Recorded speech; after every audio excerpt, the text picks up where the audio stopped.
Hello students, welcome to the channel Learn with Bharat Arora. Students, in this video we will study RBSc class 5th EVS chapter 2nd Migration of Families.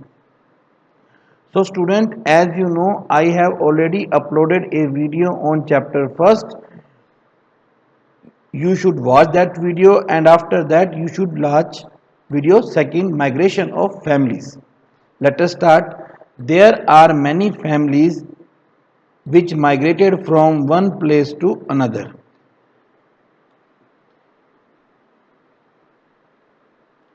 Chapter second का हिंदी में नाम है परिवारों का आना जाना। Migration का मतलब होता है आना जाना। जब हम कहीं से एक स्थान से दूसरे स्थान पर कुछ समय के लिए रहने जाते हैं या परमानेंट रहने जाते हैं, उसे हम कहते हैं माइग्रेशन। जैसे कुछ लोग आपने देखा होगा गांवों से शहर में रहने आ जाते हैं, तो वो होता है माइग्रेशन। अगर आपको इसकी लाइन टू लाइन हिंदी देखनी है, मैंने साथ ही हिंदी की बुक भी लगा रखी है, आप वहां से भी देख सकते हैं। वैसे मैं आपको बोल बोलकर इजी लैंग्वेज में बता रहा हूं। ऐसे बहुत सारे परिवार होते हैं जो एक से दूसरी जगह पर आते जाते रहते हैं। ऐसा ही एक परिवार, one such family is Santu's family. ऐसा ही एक परिवार संतू का परिवार है। संतू का परिवार, Santu's family lived in a village. Santu का परिवार एक गांव में रहता है। And their main occupation, occupation होता है काम धंधा। वो क्या काम करते थे? वाज एग्रीकल्चर, वो एग्रीकल्चर करते थे। But his family had to face a big trouble due to a drought in their village. पर उनके परिवार को एक बहुत बड़ी मुसीबत का सामना करना पड़ा। क्या मुसीबत का सामना करना पड़ा? कि उनके गांव में एक ड्रॉट होता है सूखा। उनके गांव में क्या आ गया? सूखा आ गया, अकाल पड़ गया। अकाल के कारण संतू के परिवार के सामने खाने का संकट आ गया। For the last 2 years they did not even have sufficient food to eat. पिछले 2 साल से उनके पास में खाने के लिए पूरा सामान भी नहीं था, सफिशिएंट फूड, वो पूरा खाना नहीं खाते थे। That is why Santu migrated to his nephew's village with his family and cattle. इसी कारण संतू अपने भतीजे के गांव में अपने परिवार और अपने जानवरों को लेकर चला गया। There he arranged for a small accommodation on rent. वहां जाकर उसने एक छोटा सा मकान किराए पर ले लिया। And started searching for some occupation. और वो कुछ काम धंधे की तलाश करने लग गया। After a few days, कुछ दिनों बाद, he got work there. उसे वहां काम मिल गया। And therefore he started living in that village with his family. इसलिए वो वहां पर रहने लग गया अपने परिवार के साथ। However, it was not easy for him to live there. उसके लिए वहां रहना आसान नहीं था। Soon he started missing his own village. कई दिनों बाद उसे अपने खुद के गांव की याद सताने लगी। He got news that there was a very good rain in his village this year. उसे खबर मिली कि इस साल गांव में बहुत अच्छी बारिश हुई है। इसलिए उसने क्या किया? उसने अपने पशु पकड़ लिए, अपनी फैमिली ली। He took his family and cattle with him and returned to his own village. इसलिए वो अपने पशुओं और जानवरों को लेकर वापस, अपने परिवार को लेकर वापस अपने गांव आ गया। यानी कि संतू जो माइग्रेट हुआ था, उसके माइग्रेशन का कारण था कि गांव में सूखा पड़ गया और वहां कुछ खाने पीने को था नहीं, इसीलिए वो दूसरे गांव चला गया। वहां वो तब तक की रहा जब तक उसके गांव का सूखा खत्म नहीं हुआ। जो क्वेश्चन आंसर है, एज यू नो, हम इनको एक सेपरेट वीडियो में डिस्कस करते हैं। नेक्स्ट हम करते हैं नेक्स्ट स्टैंजा, धीरज। एक और हमें एग्जांपल दिया गया, Dheeraj. Dheeraj has a son and a daughter. Dheeraj के एक बेटा और एक बेटी है। He was working in a village on the basis of daily wages. तो धीरज जो है वो अब गांव में दिहाड़ी करता था, डेली हर रोज कमाता था। His son was studying in 12th standard and his daughter was in 10th standard. बेटा उसका 12वीं क्लास में पढ़ रहा था बेटी उसकी 10th क्लास में पढ़ रही थी। When his son passed the senior secondary examination, जब उसके बेटे ने 12th पास की, then Dheeraj decided to send his son to city for his higher studies, तब धीरज ने सोचा कि अब बेटे को तो शहर पढ़ने भेजेंगे, कॉलेज में हायर एजुकेशन के लिए शहर भेजेंगे। He thought that if his son went to live in the city away from his family for studying, उसने सोचा कि अगर बेटा अलग रहकर पढ़ेगा then the expenditure of the family would increase, तो भैया परिवार का खर्चा भी बढ़ जाएगा। नॉर्मल सी बात है ना कि आज अगर वो एक साथ रहते हैं तो उनको कोई प्रॉब्लम नहीं है, जब वो अलग अलग रहेंगे तो उनके परिवार का खर्चा बढ़ जाएगा। And when his daughter completes his school education for after 2 years, then he will have to send her also, और अभी तो बेटा 12th पास हुआ है, बेटी 10th में पढ़ रही है, 2 साल बाद जब बेटी भी 12th पास कर लेगी तब उसे भी शहर भेजना पड़ेगा, क्योंकि शहर में ही हायर एजुकेशन है, गांवों में तो हायर एजुकेशन के कॉलेज वगैरह है नहीं। देयरफॉर ही डिसाइडेड, इसलिए उसने सोचा, he was working on daily wages in his village, वो तो अपने गांव में भी दिहाड़ी पर काम कर रहा था। He will migrate with his family to the city and do the similar work there also, तो उसने सोचा कि मैं यहां भी मजदूरी करता हूं, वहां जाकर भी मजदूरी कर लूंगा, और वो अपने परिवार को लेकर वहां चला जाएगा। When he moved to the city, जब वो शहर गया, he faced a lot of trouble in getting a house on rent, तो उसे किराए पर मकान मिलने में बड़ी दिक्कत आई। As the rental charges in cities are very high, शहरों में क्या होता है कि जो किराए के मकानों का किराया होता है बहुत ज्यादा होता है। He took a room on rent far away from the main city, इसलिए उसने शहर से दूर, थोड़ा सा दूर आउटर में एक कमरा लिया। His family members had to accommodate themselves in that room for all their activities like living together, sleeping, cooking, etc. अब शहरों में क्या होता है, मकान छोटे छोटे होते हैं, गांवों में तो मकान खुले खुले होते हैं, तो इस जो ये सारे इन्होंने एक कमरा रेंट पर लिया था, उसी कमरे में इनको एक साथ रहना था, सोना भी था, खाना भी बनाना था, सब कुछ उनको करना पड़ा। His neighbors were also new for him, उसके जो पड़ोसी थे वो भी नए थे, उसका पड़ोस भी नया था। गांव में तो हम जहां रहते हैं वहां पर हमारे सारे पुराने जानकार होते हैं। And he had to make more efforts for daily labor, और उसको अब मजदूरी भी बड़ी मुश्किल से मिलती थी। The expenses of living were very high in the city, that's why he started working as a labor during day time, and at night he used to work as a guard to earn more. शहर में रहने का जो खर्चा था वो बहुत ज्यादा था, इसलिए दिन में तो वो मजदूरी करता था और रात को वो चौकीदारी का काम कर कर कुछ पैसे एक्स्ट्रा कमाने की कोशिश करता था। But he decided to go back to his village after the completion of higher studies of his children. जैसे ही उसके बच्चों की पढ़ाई पूरी हुई, उसने सोचा कि अब मैं वापिस अपने गांव जाऊंगा। You must have noticed in your surrounding that there are many students who have to leave their home for higher education.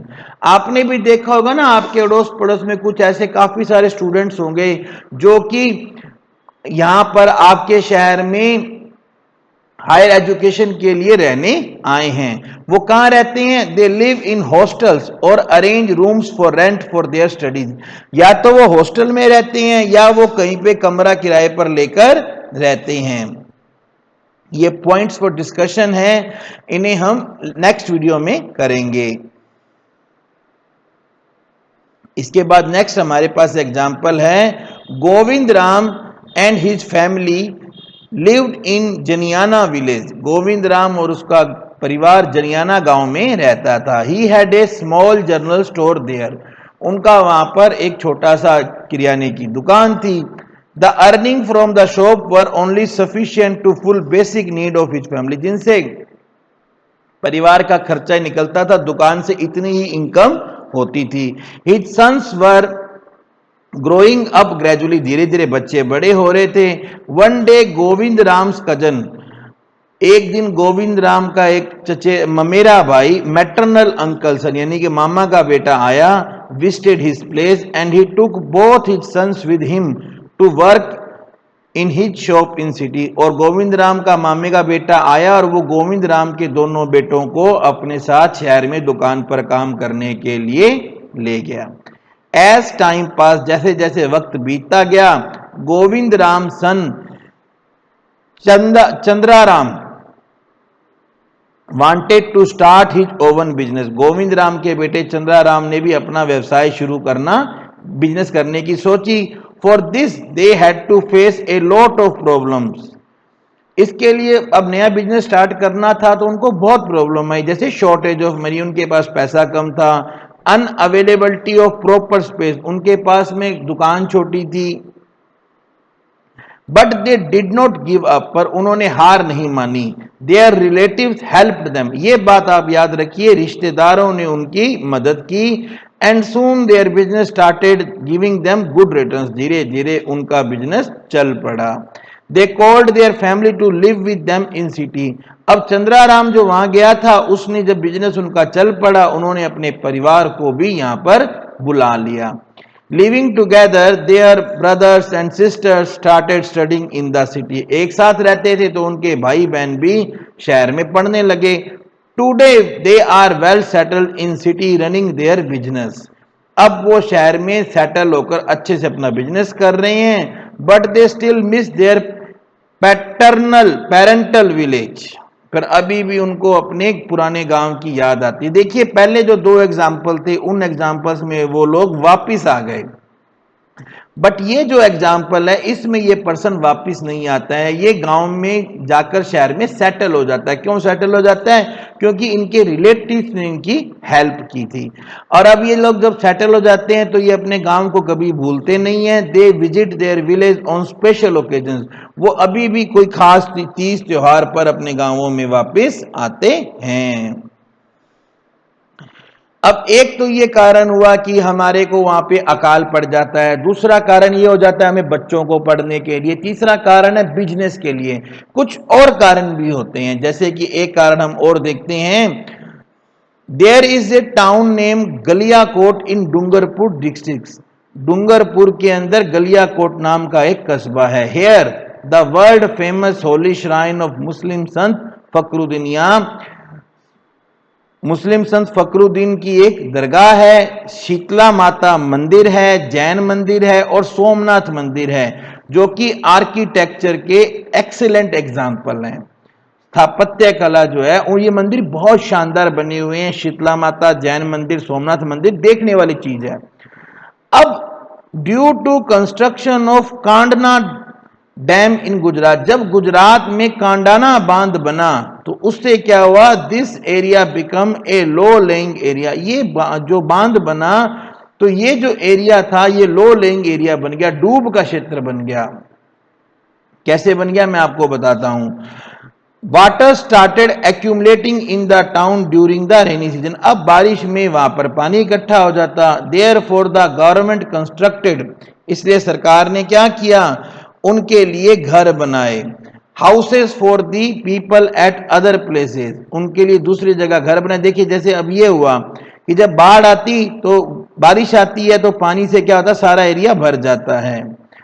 इसलिए सरकार ने उनके लिए घर बनाए और उन्हें स्कूल, हॉस्पिटल जैसी फैसिलिटी दी। Today this place is known as rehabilitation colony. इसको हम रिहैबिलिटेशन, पुनर्वास कॉलोनी कहते हैं। तो पहला जो एग्जाम्पल था उसमें वो पर्सन अकाल के कारण गया, दूसरे में स्टडी के कारण गया, तीसरे में बिजनेस के कारण गया। और इस कंडना गांव वाले के अंदर एग्जाम्पल में क्या है कि वो सरकारी कारण या नेचुरल कारण से भी कई बार हमें पुनर्वास करना पड़ता है, माइग्रेशन करना पड़ता है। पर कुछ लोग अभी भी ऐसे हैं जिन्होंने अपने खेतों को छोड़ा नहीं है और वो अभी भी यहां रह रहे हैं। अब जो आंसर क्वेश्चन है वो हम नेक्स्ट वीडियो में करेंगे, जैसे मैं आपको रोज कहता हूं। Earlier the food and clothing पहले क्या होता था, हमें कपड़ा चाहिए था, पहले एक डायलॉग था, रोटी कपड़ा और मकान, फूड क्लोथिंग एंड शेल्टर। ये हमारी बेसिक नीड होती थी, जीने के लिए हमें रोटी कपड़ा और मकान चाहिए था। पर अब रोटी कपड़ा और मकान के साथ साथ एजुकेशन, हमें शिक्षा चाहिए, एम्प्लॉयमेंट रोजगार चाहिए और बाकी सुख सुविधाएं भी हमें चाहिए। पहले तो रोटी कपड़ा मकान से काम चल जाता था, अब हमें साथ में एजुकेशन चाहिए, साथ में हमें एम्प्लॉयमेंट रोजगार चाहिए, हम काम क्या करेंगे और बाकी भी सुख सुविधाएं हमें चाहिए। इसीलिए बहुत सारे लोग अपने होम टाउन को छोड़कर दूसरी जगह पर रहने लग जाते हैं। तो बच्चों, आज हमने इस चैप्टर में क्या पढ़ा है? इस चैप्टर में हमने ये पढ़ा है, ड्यू टू डिफरेंट रीजन, अलग अलग कारणों से some families keep migrating to other places. अलग अलग कारणों से लोग जो हैं वो अपना घर छोड़कर दूसरी जगह पर, एक जगह छोड़कर दूसरी जगह पर रहने चले जाते हैं। हमारे सामने 4 एग्जाम्पल आए हैं। फर्स्ट एग्जाम्पल में हमने देखा अकाल के कारण, सेकंड एग्जाम्पल में हमने देखा बच्चों की स्टडी के कारण, थर्ड एग्जाम्पल में हमने देखा बिजनेस के कारण, और चौथे एग्जाम्पल में कुछ नेचुरल कारणों से या सरकार के बनाए डैम वगैरह से भी हमें माइग्रेशन करना पड़ता है। To settle in a new place we have to procure new facilities. अब नई जगह पर जाने के लिए हमें नई फैसिलिटी इकट्ठी करनी पड़ती है। तो प्यारे बच्चों,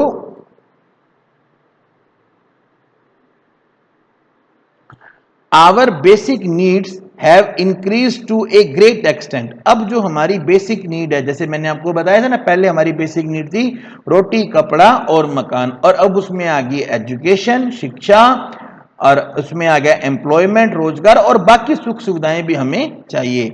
एंड टू फुलफिल देम, और अब हमारी जो बेसिक नीड बढ़ गई है, उन्हें पूरा करने के लिए people keep migrating from one place to other. लोग एक से दूसरी जगह पर जाते रहते हैं।